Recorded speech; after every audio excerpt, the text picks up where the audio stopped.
벌써 클렌징 밀크 사용 10년 차입니다. 피부 자극이 진짜 없어요. 그 도대체 어떻게 하는 거냐? 사각지대를 철저하게 공략해요. 오해를 받을 수 있겠다 싶은 거예요. 저는 클렌즈 밀크를 쓰면서부터 피부가 정말 많이 좋아졌어요. 왜냐면 제가 여드름이 초등학교 5학년 때부터 계속 났던 피부인데, 특히 20대 때 지루 피부염까지 생기면서 정말 이마부터 여기 목까지 여드름으로 다 뒤덮이게 됩니다. 그때 제가 다녔던 에스테틱 샵에서 이 클렌즈 밀크로만 세안을 해도 피부가 정말 많이 좋아질 수 있다는 거예요. 그래서 제가 그때 선생님 말을 믿고 아침 저녁을 다 이 클렌즈 밀크 하나로만 세안을 했었거든요. 저는 아직도 그때를 잊지 못합니다. 진짜 클렌저 하나만 바꿨을 뿐인데 이틀인가? 한 3일 만에 그렇게 빨개던 제 피부가 조금씩 하얘지기 시작했고요. 그리고 쓰면 쓸수록 여드름이 나는 범위가 조금씩 줄어드는 거예요. 그래서 제가 그때부터 사용하기 시작해서 벌써 클렌징 밀크 사용 10년 차입니다. 웬만큼 유명한 제품들 한 번씩 다 써봤고요. 사용 꿀팁도 굉장히 많기 때문에 오늘 추천 제품부터 시작해서 올바른 클렌즈 밀크 사용법과 주의사항까지 다 알려드리도록 하겠습니다. 그럼 지금부터는 클렌즈 밀크의 올바른 사용법을 제가 알려드릴게요. 일단 가장 중요한 건 손을 깨끗이 씻는 거예요. 왜냐면 손에 있는 먼지나 유분이 이 클렌즈 밀크랑 섞이면 오히려 피부에 불순물이 옮겨가면서 트러블이 유발할 수 있겠죠. 그리고 반드시 손을 씻고 나서 물기를 완벽하게 제거하셔야 됩니다. 왜냐면 손에 물기가 있으면 이 밀크가 얼굴의 노폐물과 메이크업을 녹이기도 전에 벌써 손에서부터 유화가 시작되잖아요. 그럼 세정력이 많이 떨어질 수밖에 없습니다. 그런데 저는 또 이 수건에 먼지가 좀 많다 보니까 보통 일회용 타월로 손을 닦거든요. 그런데 일회용 타월을 이렇게 매일 한 번만 쓰고 버리면 지구 환경에 너무 안 좋잖아요. 그래서 보통 바짝 말렸다가 화장실에서 휴지로 쓰고 있고요. 이렇게 깨끗한 마른 손이 준비되면 저는 보통 세 펌프를 짜서 이마, 양볼, 턱, 그리고 목 이렇게 네 군데에 나눠서 묻혀요. 물론 얼굴만 닦으시면 두 번만 펌프해도 충분합니다. 그런데 저는 기초도 그렇고 선크림도 항상 목까지 다 바르기 때문에 세안할 때 목도 같이 꼭 클렌징을 해요. 왜냐면 목이 노화되기가 굉장히 쉬운 부위라 얼굴 피부처럼 항상 같이 관리해야지, 안 그러면 30, 40대부터 목주름이 심해져서 나이 들어 보일 수 있거든요. 그래서 저는 항상 목에도 클렌즈 밀크를 덜은 후에 손에 힘을 최대한 빼고 손끝만 딱 이용해서 피부결 방향으로 얼굴 전체를 가볍게 롤링합니다. 그래서 일차로 메이크업이랑 피지랑 노폐물을 녹이는 거죠. 그 다음에 사각지대를 철저하게 공략해요.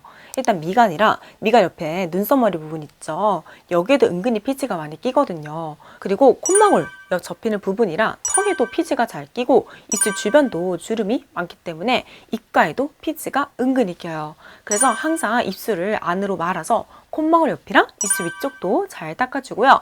혀로 턱도 빌어서 턱 부분도 아주 꼼꼼히 닦아줍니다. 그리고 살짝 입을 벌려서 입술 옆도 꼼꼼하게 닦아줘요. 그리고 정말 많은 분들이 세안하실 때 턱 라인이랑 헤어라인 쪽을 많이 놓치셔서 얼굴 가장자리에 이 트러블이 나는 분들이 은근히 많으세요. 그래서 항상 이마 쪽 헤어라인이랑 관자놀이 그리고 턱라인까지 다 꼼꼼하게 롤링 해주셔야 됩니다. 그리고 특히 턱라인 같은 경우에는 저처럼 이 손가락을 V자로 세워서 닦아주시면 놓치는 부위 없이 다 지나갈 수 있고요. 그리고 저는 여드름이 굉장히 오랫동안 난 피부기도 하고 이 솜털도 조금 있는 편이라서 피부결 반대 방향으로도 롤링을 꼭 한번 해줘야 이 모공이랑 털 사이에 끼어있는 피지랑 메이크업 잔여물들을 다 확실하게 닦을 수 있더라고요. 그래서 이렇게 피부결 반대 방향으로 롤링했다가 가장 마지막에 다시 피부결 방향으로 롤링해서 전체적으로 피부를 정돈을 합니다. 이 모든 거를 1분 안에 끝내셔야 돼요. 왜냐면 이 롤링 시간이 너무 길어지면 피부에 자극이 될 수 있거든요. 그래서 저는 보통 머릿속으로 60초를 직접 세면서 롤링하고 있고요. 그리고 나서 손에 묻은 클렌즈 밀크를 물에 충분히 헹궈줍니다. 왜냐면 손에 밀크가 너무 많이 묻어 있으면 유화가 잘 안 돼요. 그래서 반드시 손에 있는 밀크를 완전히 다 헹군 후에 유화를 시작하는데, 유화는 정말 중요합니다, 여러분. 왜냐면 아까 클렌즈 밀크로 녹인 노폐물이랑 메이크업이 피부 바깥으로 나와야 될 거 아니에요. 그런데 이 배출이 유화 과정을 통해 이루어지는 거거든요. 그래서 반드시 유화 과정을 거치셔야 클렌징이 제대로 되기 때문에 꼭 아까처럼 구석구석 꼼꼼히 손에 있는 물로 밀크를 다 녹이셔야 됩니다. 그런데 유화하면서도 손에 밀크가 계속 묻어날 거 아니에요. 그럼 유화가 잘 안 됩니다. 그래서 저는 보통 중간중간에 손을 2번 정도 추가로 더 헹궈서 밀크가 완전히 물에 다 녹여질 때까지 유화를 해줘요.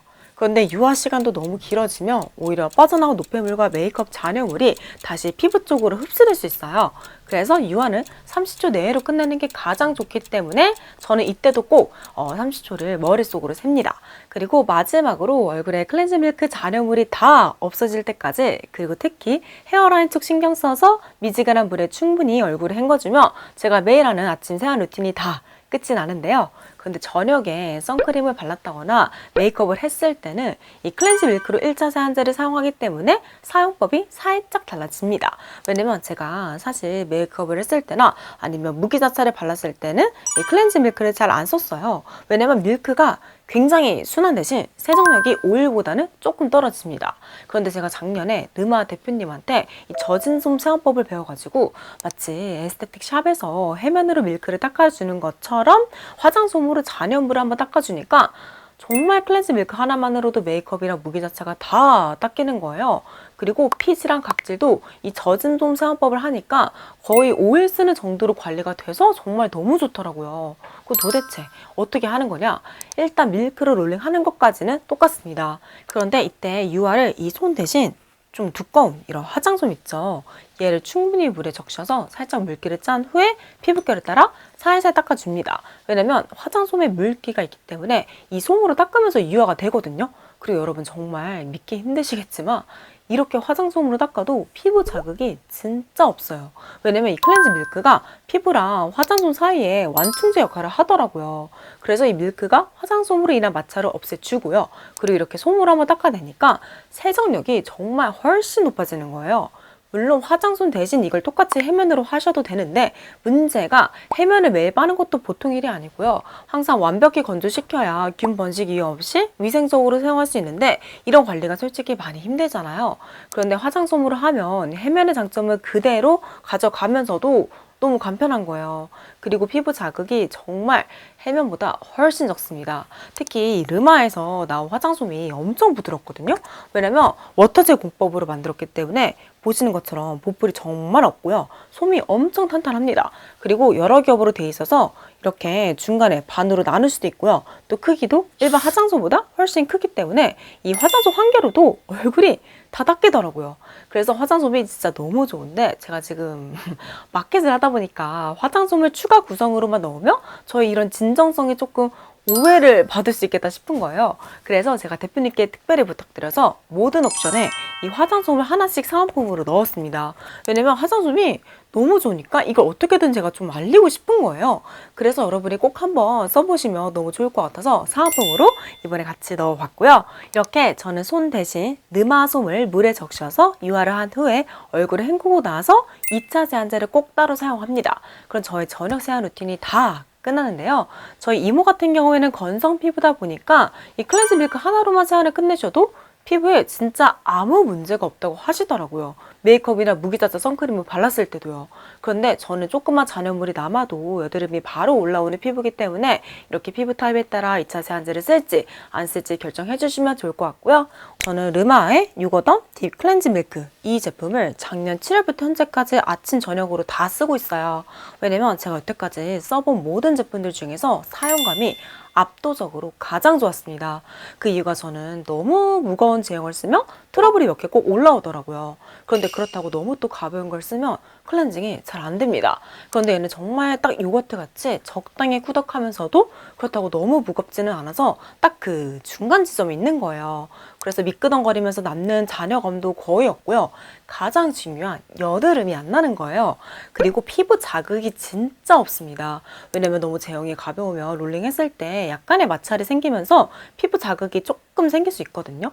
그런데 실제 임상 테스트 결과 피부 자극 지수가 아예 0으로 나왔을 정도로 피부 자극이 정말 없는 제품이라 최근 강남 유명 피부과의 르마 클렌즈 밀크가 입점까지 했어요. 그만큼 저처럼 민감한 피부도 레이저 시술 후에도 마음 놓고 사용할 수 있는 제품이라 지금 제가 리필까지 해서 벌써 4통 넘게 비웠을 정도로 너무 만족하면서 사용하고 있는 제품이에요. 그래서 이번에 마켓을 하게 됐거든요. 아시잖아요. 저는 정말 제 돈 주고 직접 구매해서 오랫동안 꾸준히 쓸 제품들만 마켓을 하는 거. 그리고 사실 제 이모가 이 르마 클렌즈 밀크를 쓰면서부터 피부가 정말 많이 좋아지셔서 저는 이번 마켓이 너무 자신 있거든요. 진짜 제품이 너무 괜찮습니다. 2주 안으로도 해결 못한 피부 건조가 르마 클렌징 밀크로 다 잡혔고, 그리고 피부가 안 건조하니까 탄력도 엄청 좋아지고 또 뭔가 피부가 전반적으로 엄청 맑아졌어. 그리고 대표님이 클렌즈 밀크를 만들기까지 무려 3년이 넘게 걸리셨어요. 그만큼 정말 다양한 원료들을 배합해서 무수히 많은 테스트를 거치시고 또 이런 용기나 제조 공장을 선정하는 부분들까지도 전부 다 심혈을 기울여서 만든 제품이기 때문에 이따 제가 알려드리는 세안법으로 이 제품을 올바르게만 쓰시면 여러분들의 피부가 좋아지는데 정말 많은 도움 분명 받으실 수 있을 거예요. 제가 거의 6개월 넘는 기간 동안 열심히 협의하면서 그 어떤 플랫폼에서도 심지어 공식물 세일보다도 더 저렴한 가격으로 이번 마켓 준비하기 위해 정말 많이 노력했거든요. 저도 이번에 가격이 너무 괜찮아가지고 옵션 2로 구매 예정이기 때문에 제품 도착하는 대로 구매 내역이랑 같이 인증샷 커뮤니티에 올릴게요. 아, 그리고 요 반지 괄사 마켓 요청이 정말 많으시더라고요. 그래서 이번에 딱 한정 수량 300개만 해서 괄사도 같이 마켓 진행합니다. 그런데 이 밀크랑 괄사 모두 한정 수량으로만 진행하기 때문에 준비된 수량이 모두 소진되며 마켓이 조기 마감할 수 있으니까요. 관심 있는 분들은 자세한 내용 아래 고정 댓글 참고해서 조금 서둘러 주시면 좋을 것 같습니다. 오늘 영상을 통해 우리 라둥이들이 이 클렌즈 밀크의 매력을 느끼고 올바른 방법으로 사용하시면서 저처럼 피부가 많이 좋아지는 경험을 해보시면 너무 좋을 것 같습니다. 그래서 저는 여기서 이만 마치고 다음에 더 피부에 유익한 영상으로 돌아올게요. 감사합니다.